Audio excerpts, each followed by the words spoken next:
She was just wearing an old apron, a pair of shoes with worn-down heels, and always kept her head down clearing tables. And yet, within 20 minutes, she left a tech corporation CEO speechless, not because of beauty, but because of intelligence. Ethan Crowley, the man who once made startups tremble when he walked into a boardroom, was strangely flustered that night. He had just left a 9-hour meeting to discuss a $2 billion deal with Strata Core Systems, his arch-nemesis in the secure communications technology industry. The 187-page contract still lay silently on the passenger seat, filled with complicated clauses, financial traps, and the scent of impending collapse was gradually spreading in his mind.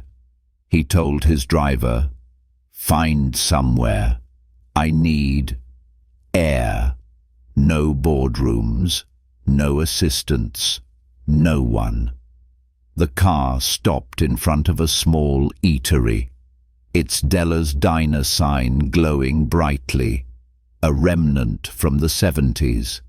Ethan frowned. Places like this were not on his usual itinerary. But he went in, not to eat, but to think.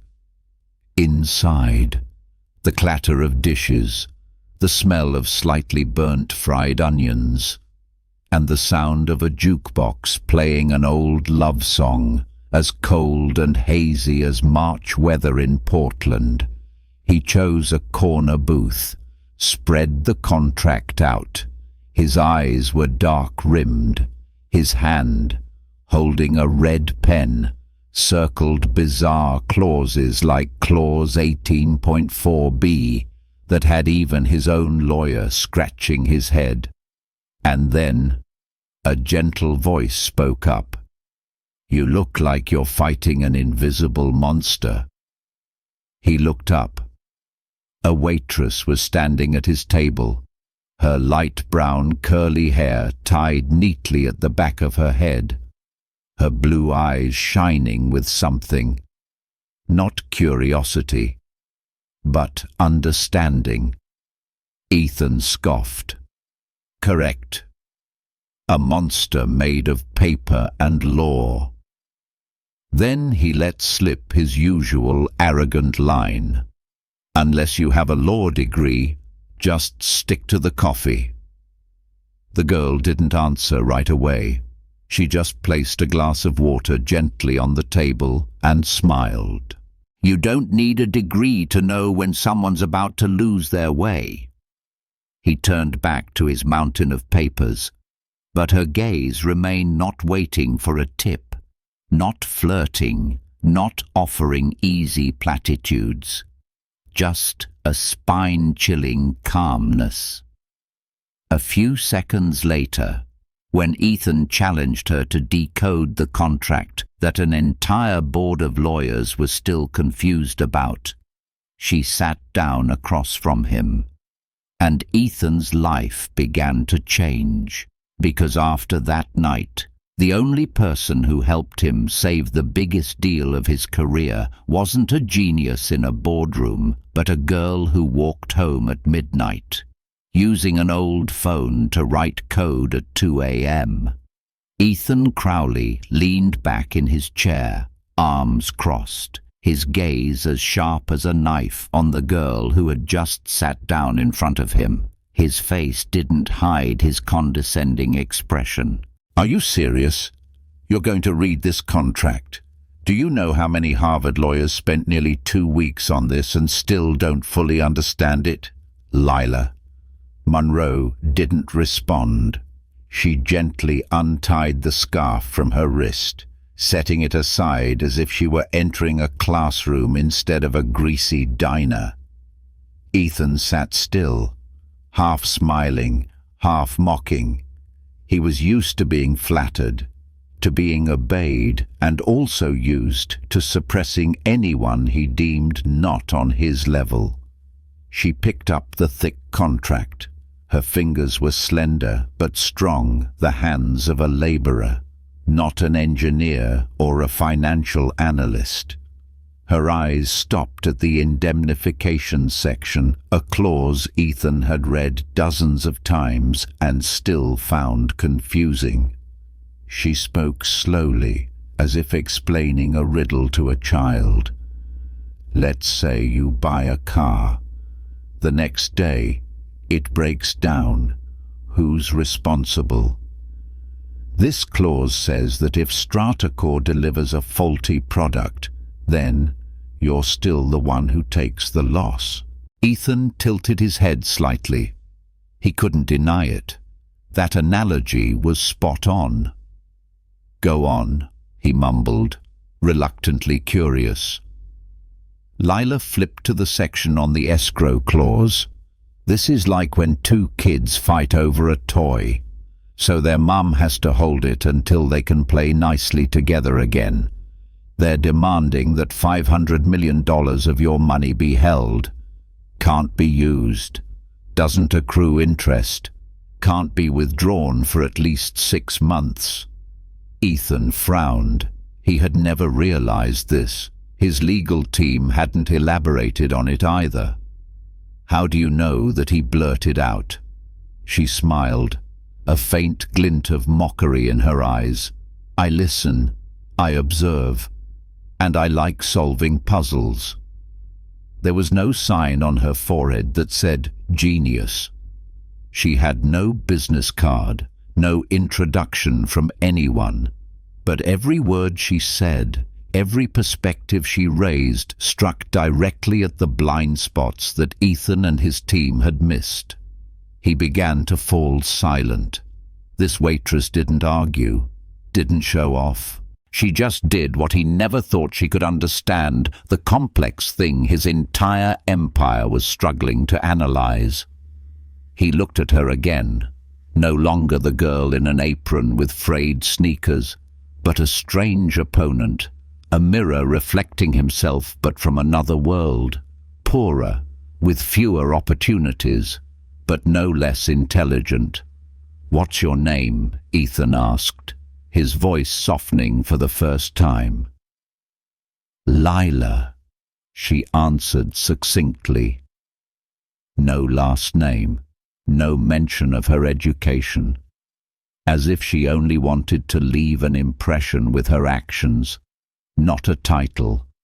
And then, before he could ask anything else, Lila opened her apron pocket and took out a small notebook. Its paper edges curled, every page filled with tiny, neat handwriting. Ethan leaned in, his gaze no longer condescending. For the first time that night, he began to learn. Ethan leaned back in the booth, crossing his arms to look at Lila. It wasn't a look of contempt anymore, but a somewhat intrigued challenge. "Do you usually entertain yourself by reading legal contracts?" Lila chuckled, shaking her head slightly. "No. I entertain myself by decoding the world I was never allowed to enter." Her gaze was no longer mocking. It grew deep, as sharp as a thin blade. Ethan flinched slightly because for the first time he felt seen through. She continued, her hand still flipping through the contract, reading and taking notes in her notebook with a worn-out ballpoint pen. "I used to major in computer science at Oregon State. 3.9 GPA. I liked studying algorithms, but I loved reverse engineering the most. I like to understand how things work from the inside out. So why?" "Are you here?" Ethan interrupted, unable to hide his surprise. Lila looked up, her gaze unflinching. "My mother got sick. My brother was only 15 then, and he dropped a semester because his grades started slipping. Someone had to work. And a scholarship only covers tuition. not rent or diabetes medication. The answer was too real. There was no room for dramatization, nor any hint of self-pity, just the truth, raw and clear. Ethan held back a comment. Part of him wanted to ask more, but the other part understood. She didn't need pity. Lila looked down, continuing to write in her notebook. Clause 47.3. If Crowley Dynamics' stock drops below 4.1%, Stratacore is permitted to unilaterally withdraw from the deal without compensation. Ethan shot his head up. What? She nodded, flipping back to the document, page 1 to 12, line 28. A subclause. It's buried among the trivial clauses, but if you don't pay attention, they could manipulate the media, create market panic, drive your stock price down, and then pull out without losing a thing. He scrambled to check the document. His heart beat faster. She was right. Even his lead counsel had overlooked this part in the latest revision. Ethan sat in silence. In his mind, this was no longer a conversation with the waitress at a rundown diner. It was a brainstorming session with a senior advisor who had brilliant critical thinking skills. "How far have you gotten with your coding studies?" he asked, his tone gentler this time. "I study at night, on an old laptop, mostly UI design and data integration. I'm working on something a little crazy." "What is it?" She hesitated. Then she slowly took out her phone, opening a demo. A simple but clear interface appeared on the screen, a communication app that integrated video, text, and real-time data with a perfectly minimalist interface. "I call it Nexus Wave, a private communication space, end-to-end encrypted, compatible with multiple operating systems. Want to try it?" Ethan took the phone as if he were touching an ancient artifact. What he was looking at was a nearly perfect version of a project his own R&D team had poured almost $7 million into over the past 2 years, and still failed. His heart was pounding. It couldn't be. "You wrote this?" Lila nodded, without a trace of bravado. "After 10 p.m., after I do the dishes and close the diner. I know I don't have a degree or a business card, but I have time, and I'm not stupid." Ethan set the phone down on the table. He looked at her. For the first time, truly looked at her. Not a poor girl who needed help, but a relentlessly working mind in a body that society had happened to overlook, and he himself had almost done the same. Ethan placed the phone down on the table very slowly, as if a sudden movement might shatter something more important than the app trust. He looked at Lila as if she had just stepped out of another world. No, not a different world, but the world he had never bothered to look at. "Why haven't you shown this to anyone?" he asked, his voice softer. Lila poured herself more water, calmly replying, "Who would listen to a girl in an apron? A college dropout, with no background, no mentor, no connections. I knocked on a few doors. They told me, 'Great idea, but you need a CTO, a degree, an investor, and a more stage-ready look than someone with worn-out shoes.'" Ethan bit his lip.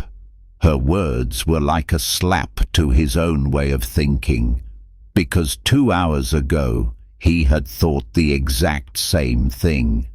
He propped his elbows on the table, lacing his fingers together. It was a rare gesture for Ethan, one he made when he was in deep, serious consideration. I could give you resources, a team of developers, an office, even seed funding. I mean, we could turn Nexus Wave into something that dominates the market in 6 months. Lila looked up. Her eyes were as sharp as metal. What do you think I need? Ethan paused. I think you need an opportunity. Lila smiled, but the smile was strangely sad. I have hundreds of ideas, but they only need one single thing to come alive: genuine trust.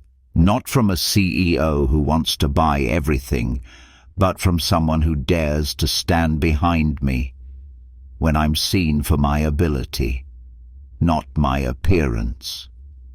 Ethan was silent. Lila stood up, clearing the water glass. She wasn't leaving, but she also wasn't agreeing to any offer. I don't need to be saved. I need to be listened to without being labeled. If you want to start there, I'll sit back down. Ethan leaned back, letting out a soft laugh, a laugh that surprised even himself. He, the best headhunter in the tech world, was being retaught the most basic lesson: never judge talent by its impoverished cover. Lila, he said, softly but clearly, I apologize for the way I behaved, and if you agree, I want to build this with you your way. Lila sat down, looking at him for the first time without her guard up, but she still retained her sharp edge. Then the first thing you need to know is I'm still working my night shifts at Della's until Nexus Wave is stable enough. Ethan nodded without hesitation. I'll send people to support you, but you're the one leading the way. This is your project. A small twist happened right then. Lila pulled out her phone and sent off a text message. Ethan looked on curiously, and she smiled, telling my little brother that his big sister might have to retake a team management course, because as of tonight, she has a team. 3 days after the fateful conversation at Della's diner, Ethan stood in front of a rundown ground-floor apartment in East Portland, a place the city map still called a redevelopment zone, and the residents called the place no one comes to unless it's an emergency. He didn't arrive in a luxury car, no bodyguards, just a hot apple pie in his hands bought from Della's, just as Lila had silently instructed, bring an apple pie. My mother doesn't talk to anyone who walks into her house empty-handed. The door opened. A boy of about 16 with curly brown hair and thick glasses was holding a half-open laptop. You're Crowley, the real CEO. Ethan nodded, surprised by the boy's directness. I'm Ethan. You can call me that. The boy smirked. My name is Milo, and I've been tracking your company's stock since my sister said. Maybe he's not as stupid as he looks. Before Ethan could react, a faint voice called from inside Milo. Let the guest in. If that girl yells at you one more time, I'm getting the wooden stick. An elderly woman sat in an armchair, her hair white, a thin blanket over her lap. Her face was thin, her complexion sallow, but her eyes were still bright, the kind of brightness of a former teacher. Ethan bowed his head slightly. I brought an apple pie. I heard you're a tough critic. You have to be tough to raise a stubborn daughter like Lila. She smiled, accepting the pie box as if it were an unspoken contract. Lila emerged from the kitchen, tying her hair back, a yellow highlighter still in her hand. Ethan noticed that the printout of the discussion documents they had sent yesterday was covered in highlights, all the way to the margins. "I've rewritten the roadmap for the beta. If your tech team agrees to run on a Node and React stack, I can integrate a more stable video call module without needing a bandwidth-hungry Amazon server like the current builds." Ethan stared at her, stunned, not just because of what she had just said, but because she was doing all of this in a kitchen no bigger than 5 square meters. Milo mumbled, "She plans the app on the dining table, writes technical documents on the microwave door, and debugs the hardest bugs while changing our mum's IV drip." No one in this house was dreaming of a startup. They were living to survive, and programming was a way to keep their balance. Ethan was silent for a long time. He had never witnessed a technology development center so real and so raw. No whiteboards, no strategy boards, just a girl putting her whole heart and family responsibility into every line of code. "Lila," he said softly, "why didn't you choose an easier path?" She turned to him, her gaze unflinching. "Because I don't have an easy path. I just have a path, and I keep walking every day." The answer was like a thunderclap in Ethan's heart. He who once thought all success began with a big idea now understood true success doesn't start with an idea. It starts with a reason big enough to never give up. The next morning, Ethan was in the boardroom at Crowley Dynamics headquarters, the place where all strategic decisions were made, where every eye used to tacitly agree if you didn't graduate from Stanford or MIT, don't dream of having a seat.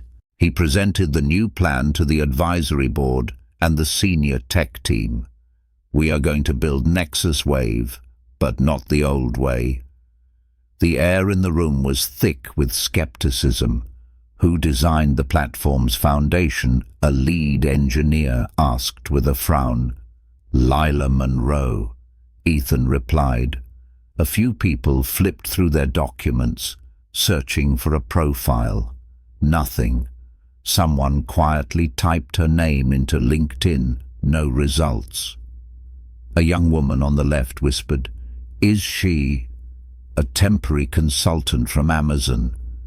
Ethan looked up, enunciating every word. "She is a waitress at Della's Diner, but she is the one who found the legal loophole in the StrataCore deal, saving us over $90 million. And now, I am entrusting her with the design of this application." The room fell silent. A board member, Mr. Richmond, nearly 60, his face turning red. "Ethan, you can't risk the company's flagship project by handing it to an amateur. This is reckless." Ethan stood up straight, his gaze resolute. "No, this is trust, and it's responsibility. I used to think talent only came from the Ivy League, but I was wrong. True talent isn't in a business card, it's in the results. She gave me results without a salary, without benefits. All she needed was to be trusted." The entire room was silent. It wasn't just a technical decision. It was a fracture in the corporate culture's mindset. That afternoon, Ethan returned to Della's Diner, carrying a contract. Not the 200-page legal type like before, but a simple document, product development confirmation letter, Nexus Wave, with Lila Monroe as head of product. He offered her a pen, but she didn't rush to sign. "I have conditions." "Name them." "I want to choose my team. I don't need a team of 15. I need 3 people who understand me, trust me, and are willing to stay up until 3 a.m. for an idea, not for a deadline. I need the authority to decide on features, and I will continue working at Della's until the beta launch." Ethan laughed. "You want to be a tech leader from a diner?" "No, I'm being a tech leader from a belief that never died inside me, and I won't abandon those roots. Not now." He signed first, without hesitation. Putting the pen down, he said, "Then we'll start, from this very table." A small twist happened right after that. An elderly, simply dressed customer walked into the diner. Lila hurried over to serve him, calling him Mr. Harlan. Ethan noticed he had a habit of touching his right ear whenever he spoke, a strange gesture that prompted him to quietly open Google. Just a few minutes later, Ethan looked back at Lila, narrowing his eyes. "Do you know who he is?" "Just a regular. He used to be a math teacher at my elementary school." Why? Ethan turned his laptop screen towards her. "He's Harlan Yates, the founder of the YCrypt encryption platform, the man who refused to sell the rights to Google in 2012. Lila was speechless. It turned out the old man who often asked her about recursive algorithms during her break was the creator of the security standard the entire industry was using.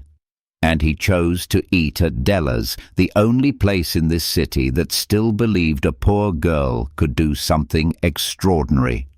There was no ribbon-cutting ceremony, no shiny nameplates. The Nexus Wave development team was born. In the old kitchen behind Della's diner, Lila sat in front of a laptop, with Milo behind her, her brother, who volunteered to test every line of code when he was free from his studies. In the corner of the room was Sasha Duong, a Vietnamese-American woman who was once the valedictorian of her data science program, now working as a warehouse manager at a 24/7 supermarket after being fired for being too blunt with superiors. The third member was Ezra Coleman, a black ex-convict who had served 3 years for a crime he was framed for, but who had taught himself Python in prison and was now an amateur AI expert, known only in the deepest corners of Reddit.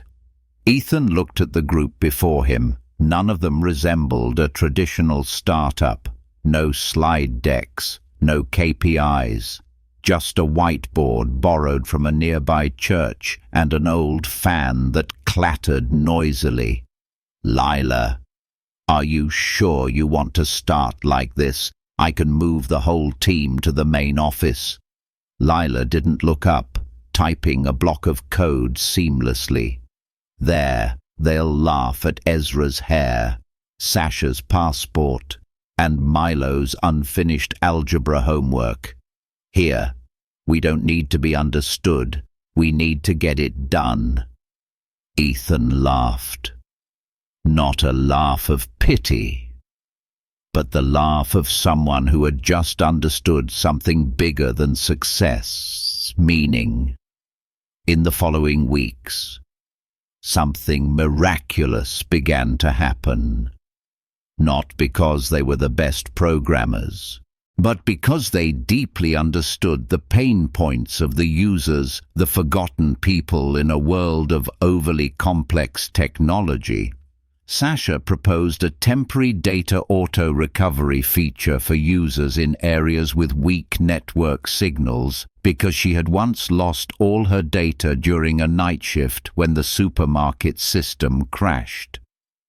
Ezra suggested a one-touch, One action interface because he had witnessed inmates with no tech knowledge learn how to use a computer, starting from a single button. Milo created a mini-module to test the app's stability on low-spec machines because his own laptop only had 4 GB of RAM and a broken battery. Lila sat among them, a silent conductor. She never gave orders. She only asked questions, connected ideas, and trusted. Ethan stood on the sidelines, observing, taking notes. Every night, he wrote a line in his journal. "They don't need me to teach them. I need them to relearn how to make technology for people." One night, around 2 a.m., they hit a snag. A security bug was causing the entire video communication to lag, threatening their demo plan with the Crowley Dynamics board in 48 hours.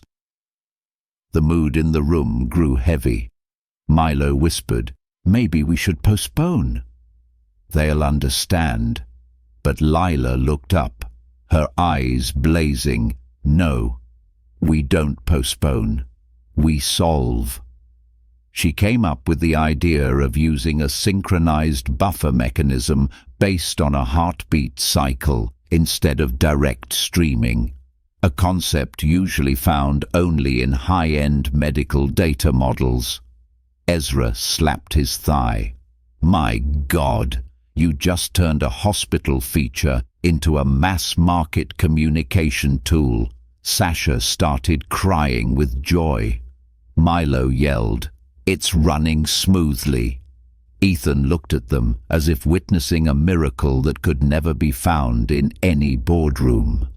The people who had been eliminated from the race were now creating a new racetrack. A small twist happened right after that.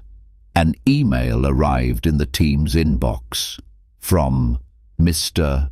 Harlan Yates. It contained just one line. "If you kids need the most advanced encryption platform, I am willing to grant you a free license. Nexus Wave deserves it." Monday, 8:00 a.m. The 38th floor boardroom at Crowley Dynamics headquarters, a place that had once hosted the biggest venture capitalists in Silicon Valley, was now waiting for a figure no one recognized. Lila Monroe walked in, not in a skirt suit or a fancy blouse. She wore a simple grey t-shirt, dark jeans, and a faded windbreaker. There were still ink stains on her wrist from a code diagram, and instead of a handbag, she carried a dented old USB drive. In front of her was the company's executive board, 5 men, 2 women, all of them decision-makers for millions of dollars. No one shook her hand. No one smiled. Only scrutinizing, doubtful gazes, something she had long grown accustomed to.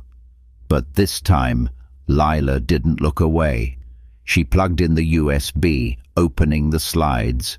No grand intro, no lofty jargon. She began with a simple question. How many of you have ever lost an important message just because you lost signal on the subway? No one raised their hand, but a few gazes shifted away. Lila clicked the button. The next slide showed a demonstration video. A nurse finishing her shift calls her elderly mother in the countryside. The signal drops. The call gets choppy. But when it reconnects, the app automatically stitches together and restores the entire conversation. No data loss, no interruption. No one said anything. She continued, "Nexus Wave isn't just a communication app. It's a platform that understands the conditions of ordinary people with weak networks, with old devices, and with relationships that need to be preserved more than data. A board member, Ms. Camille Rivera, head of global strategy, asked, "What is your background in the security industry?" Lila replied, without hesitation, "No degree. But I was granted permission by Mr. Harlan Yates, the creator of the YCrypt encryption standard, to use his latest experimental platform. If you need proof, I have the digitally signed confirmation file." A murmur went through the room. Ethan glanced at the board, then at Lila. She was in control of the situation. The demo began. A simulation of internal communication between hospital staff during an emergency shift, smooth, secure, lightweight. A critical feature. The user just has to say, "Help me now," and the app automatically pings their location to 3 trusted contacts, a function Ezra developed after recalling the time he was wrongfully arrested and no one knew where he was. A weekly statistics section, helping users manage their communication habits, and even the time wasted on meaningless calls, a feature proposed by Sasha after witnessing her mother's exhaustion from being monitored during overtime through a poorly optimized app. Lila concluded her presentation with a single line, "We didn't build an app to communicate better.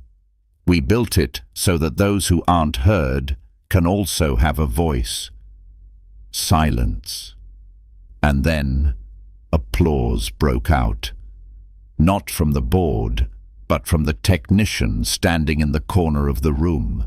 The one who had set up the demo, his eyes were welling up with tears. Ethan stood up, breaking the silence. "I used to think Lila Monroe was a diner waitress. I was wrong. She is a creator, an architect, the person who put the soul into Nexus Wave. And if we don't invest today, then soon, another company will." A board member mumbled, "That girl is unlike anyone I've ever hired." Ethan nodded, his eyes bright. "Exactly. And that's precisely why we have to let her lead the way."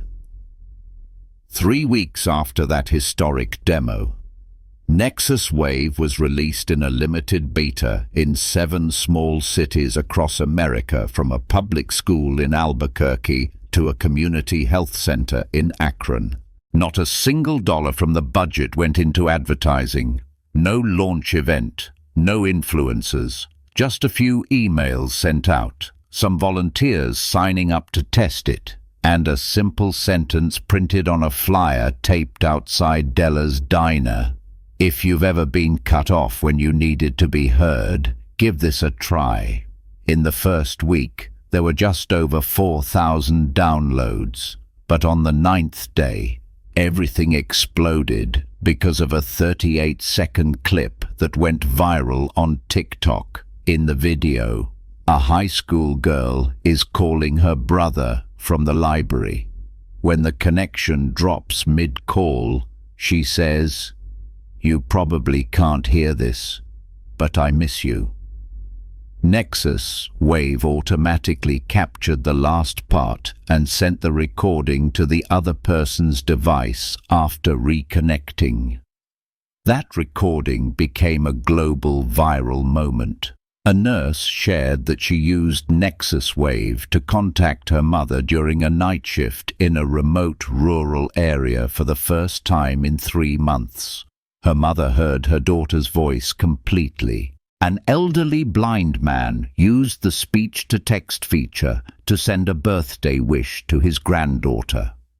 A group of homeless friends in Denver used the app to stay in touch without being limited by phone carriers or email. At the temporary office, still the kitchen behind Della's diner, Lila opened the analytics dashboard. Nearly 90,000 downloads. Average rating 4.95. Milo shouted, People are writing page-long reviews. Lila.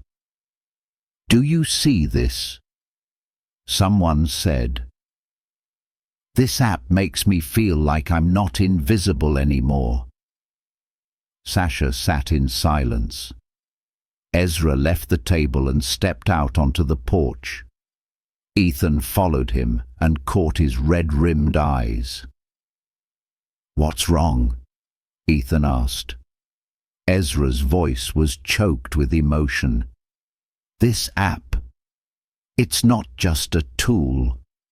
It's something I've never had in my life, a place to be heard without being judged for my past. Now people are writing me thank you letters. They say they trust us. Ethan put a hand on his shoulder. Because you deserve it. You all deserve it. It's just that the world is only realizing it today. And then an email from the New York Times arrived. We would like to interview the founder of Nexus Wave, but we can't find a representative company. Who is the CEO? Lila looked at the words, then turned to her team. Ezra smiled. If you say it's you, I'd agree. But if you say it's a collective, I'd be even prouder. Lila opened her laptop and typed a reply. We don't have a CEO. We just have a group of people who were once considered not enough. And today, they are the ones rewriting the definition of connection. Ethan sat behind them, quietly writing in his journal that day, I used to build an empire with logic, data, and strategy. But these people are building a new future with emotion, sincerity, and the kind of talent that has never been defined in any MBA textbook. 2 months after the beta, Nexus Wave made the front page headline of Fast Company, the little app from a humble diner that's challenging big tech. Lila, who had never been on a TED stage, was now in the middle of a live television interview. The cameras, the lights, the makeup artist, it was all foreign. But her words were the same as when she wore an apron at Della's diner. We're not trying to be the next thing everyone needs. We just want to fill the void that everyone thought was unfillable. That same week, Ethan received a call from Elias Thornwell, the CEO of a massive tech conglomerate in the Fortune 10. Ethan, Nexus Wave has something we've never had: empathy. And empathy is the most valuable commodity on the planet. Ethan had a feeling. What do you mean? We want to acquire this app. The whole thing, including the IP, the team, and control over the product. For how much? $75 million. Transferred immediately upon signing. Ethan put the phone down, his heart slowing. He didn't need to ask if Lila would agree, but he went to see her anyway. In the evening, as she sat on her porch while Milo slept and a new Nexus Wave update was being tested. Someone wants to buy the project. They're offering a high price. Very high. Lila didn't look up. Do they want to buy the product or its soul? Both. Lila smiled faintly, but her eyes held a familiar sadness, the sadness of someone who once had to sell something just to survive. Do you know what I've had to sell? Sleep, my academic future, even hot meals, to keep my mother alive and my brother in school. But there's one thing I've never sold: my vision. Ethan was silent. I didn't build Nexus Wave to sell it. I built it to survive for those who can't shout, but also can't stay silent forever. If they want to invest to expand, I'm willing, but an outright purchase, no. Are you sure? Ethan asked, this time not out of doubt, but to confirm she knew what she was turning down. I'm sure, because if I sell today, I won't be its creator anymore. I'll just be a name erased from every whiteboard. Ethan went back to his office and called Elias back. She refused, and I support her. You're insane. Elias nearly shouted. No, I'm more clear-headed than ever. We will raise investment, but only from those who understand this is not a product to be commercialized at any cost. Crowley, you're letting emotion cloud your strategy, because I learned something from a girl who used to clear tables. Emotion isn't a weakness. It's what gives technology a soul. An emotional twist occurred 2 days later. An email from a startup in Kenya was sent to Nexus Wave. We use your app to stay in touch with our health workers in remote areas.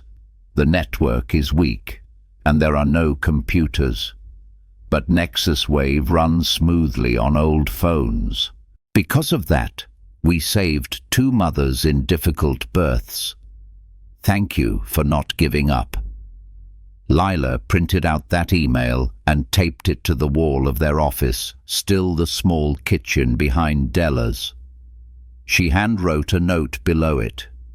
We don't build to sell. We build to touch. McKinley Auditorium in San Francisco, a venue that had once honored brilliant tech CEOs.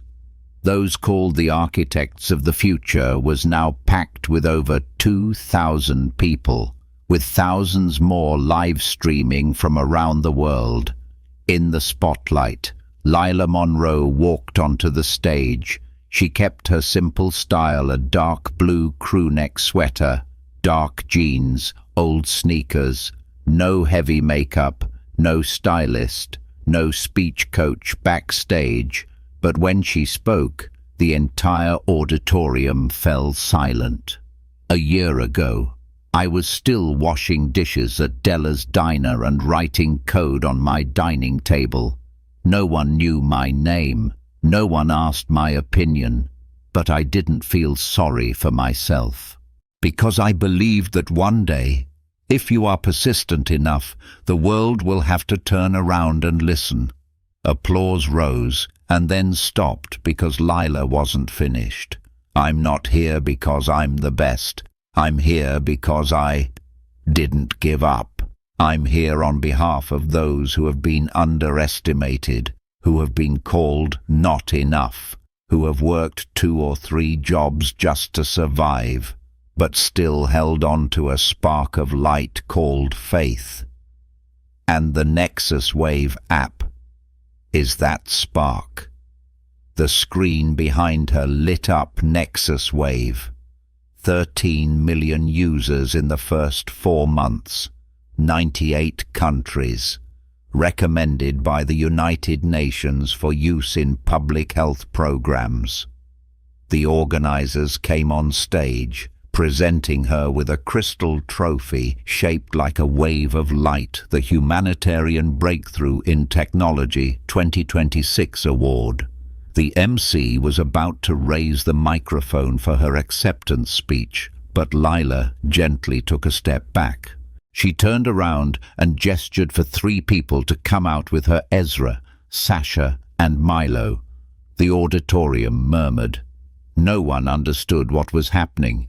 Lila said, I will not accept this award alone. Without Ezra, a man the world once saw as a criminal. Without Sasha, who was fired for speaking the truth. Without my little brother, who shared every hour of sleep with me during long nights of coding. She paused, her eyes welling up. There would be no Nexus Wave, and I would not be standing here. The applause exploded. But then the final twist came when Lila pulled from her pocket a small wooden plaque engraved with the words, "I dedicate this award back to anyone who is knocking on the 101st door after being rejected 100 times. She placed the plaque on the podium, simply, resolutely, because no one should have to choose between survival and a dream, and no one should have to be successful before they are heard. The auditorium was silent. They say that after that day, Ethan Crowley, once the coldest CEO in the tech world, wept behind the stage, 3 months after the ceremony. The Crowley Dynamics headquarters began to change, not its sign, but the way people were allowed in. The HR department opened its doors to candidates who had been previously rejected for lacking academic highlights. Resumes were reread this time, not looking for a GPA, but for willpower, not asking, "What school did you go to, but what have you overcome?" Ethan Crowley, no longer. The ghost of the boardroom appeared at community colleges, vocational centers, and even rehabilitated correctional facilities with a clear invitation. If you've ever been underestimated, this is the place that will reevaluate you the right way. At a conference, when asked what had changed him so profoundly, Ethan just smiled. "A girl taught me that. Technology shouldn't start in a lab. It should start in a cramped kitchen, where a sick mother and a studying little brother were waiting for a future no one else believed was real." Lila Monroe, now the creative director of Nexus Wave, declined every offer to join big tech. She still lived in her old neighborhood, still sat in front of Della's diner, drinking hot coffee with her sleeves rolled up to her elbows. When a reporter came to ask her, "What was the first thing you felt when you saw your name in Forbes magazine?" she replied, "I didn't read it, but my mother did." And she smiled. For the first time in 3 years of treatment, she smiled as if the illness itself had surrendered to her faith in me. And there was one more change, one that happened quietly but resonated loudly. The Oregon state government began piloting a new policy called First Chance, Not Second Chance. Based on Nexus Wave's hiring model, businesses were encouraged to seek talent in forgotten communities, ex-convicts, single mothers, students who dropped out due to poverty, immigrants. And when asked who the inspiration was, a representative from the state council said only, "A girl who wrote an app in her kitchen and changed the way the world talks." At Nexus Wave's New Year internal meeting, in a room that was not lavish, with no stage, just sandwiches and apple juice, Lila stood among her team, now 24 people strong. Ezra, now in charge of the encryption platform. Sasha, head of user experience. Milo, a first-year student majoring in social computing, but still his sister's special assistant. Lila raised her paper cup. "We used to think we needed an opportunity for people to listen to us, but then we created a tool for people to start listening to each other. And maybe that's what technology should really be doing." The team clinked their cups, no loud cheers, no fireworks. But in that moment, they knew they had changed the world in a way that didn't require shouting. If someone in an apron can rewrite the way the world connects, then maybe you can rewrite your own story too. And if no one is listening to you today, don't be silent, because one day the thing you're quietly building in a corner of your kitchen will be what the whole world stands up for.